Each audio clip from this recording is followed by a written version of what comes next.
Hi, I'm Max Brantley with the Arkansas Times on Tuesday, March the 6th. Well, big news today in the Arkansas Senate. To some people's surprise, the Senate today voted 27-2, just enough votes to pass the appropriation bill for the Medical Services Division of the State Human Services Department. This is where the billions of dollars are kept that pay for the Medicaid expansion, a subject of great controversy ever since Obamacare enabled this program years ago, and Arkansas adopted the so-called Arkansas Works program that helps the working poor get insurance through the private insurance market. Some of the same opponents were up again today to say they oppose it. There was some question with 3 seats empty in the Senate if they could get to 27 votes. But some people who opposed the bill and said they still oppose it said they'd vote for it today to put an end to the debate and stop the agony of these debates for Arkansas voters, at least for the time being. I don't think that thing is over with yet. Interestingly enough, some of the opponents say that the work requirement wasn't necessarily enough to make the bill palatable to them, but they voted for it anyway. Also at the legislature today, the state house can muster only 56 votes for the state treasurer's office appropriation. The interesting thing there is an amendment was added to that bill by Senator Jason Rapert that puts about $5 million a year into what is essentially a school voucher program. Through a variety of tax credits, people can save money that they can transfer not to general revenue but into private school tuition from grades K through 12. It's a much broader program that's meant to imitate a federal program, but it provides many more benefits at the state level. There's Democratic opposition. There was also some Republican opposition today on the floor. The vote will come up again. It remains to be seen if this bill can be defeated with this amendment or not, but it was a good sign for public school backers today. Speaking of legislation that the Arkansas legislature ought to consider, an amazing thing happened in Florida yesterday. The state Senate in Florida passed a sure enough piece of gun control legislation. It raised the age of gun purchase to 21. It said that there had to be a 3-day waiting period for most purchases. It said that bump stocks would be illegal. It provided money for school resource officers and mental health care. It put very severe limits on the notion of arming teachers, something the governor, Republican governor down there, opposes. Whether this can pass the House or not is an open question. The NRA lobbyists in Florida is considered one of the most powerful in the country.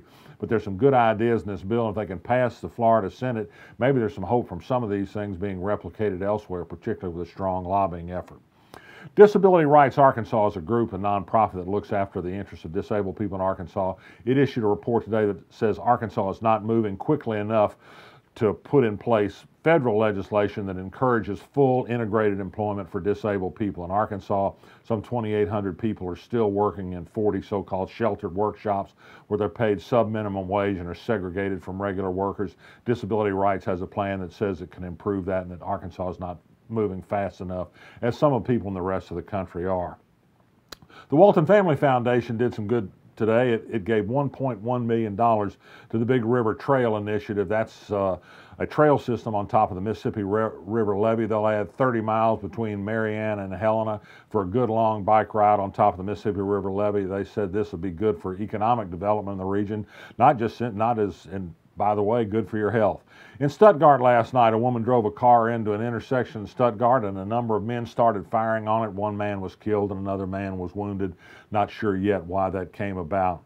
News in Little Rock sort of interest about the age of Trump and about social media and how people speak up now about things that perhaps they used to keep quiet. A school teacher at McClellan High School, Lance Frischman, put some posts on his Twitter account about a variety of topics: Donald Trump, White History Month, support for deporting illegal immigrants, things that perhaps were not necessarily offensive in and of themselves, but in any event, it prompted a KARK reporter to ask the Little Rock School District about its social media policy. It reviewed what it had seen and decided until the matter was fully resolved to suspend that teacher from duties. Well, he wasn't happy about it. He went down to KARK yesterday morning and wanted to see the reporter who'd inquired about his social media posts, and eventually became so aggressive that he was told to leave and not come back. Well, he came back and he was charged today with criminal trespass, and in the meanwhile, it said some unpleasant things about a tired old man named Max Brantley who works at the Arkansas block. I shouldn't laugh. This is a serious matter. He doesn't sound like a happy person. We hope that some attention will be brought to his situation by his arrest this morning by Little Rock police. By the way, going back to an earlier topic, and that is the Arkansas Works program and helping poor people and putting a work requirement on them.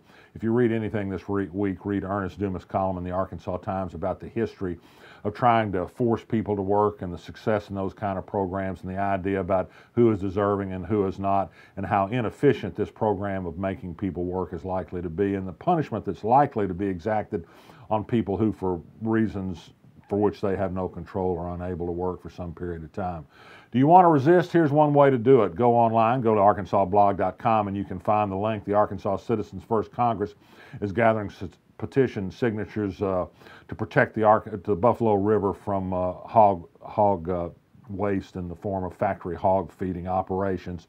They want a full administrative hearing before the Department of Environmental Quality, not legislation that would short circuit that process and override a departmental decision not to continue a permit for hog farm up there. Resist. I'm Max Brantley. I'll be back tomorrow.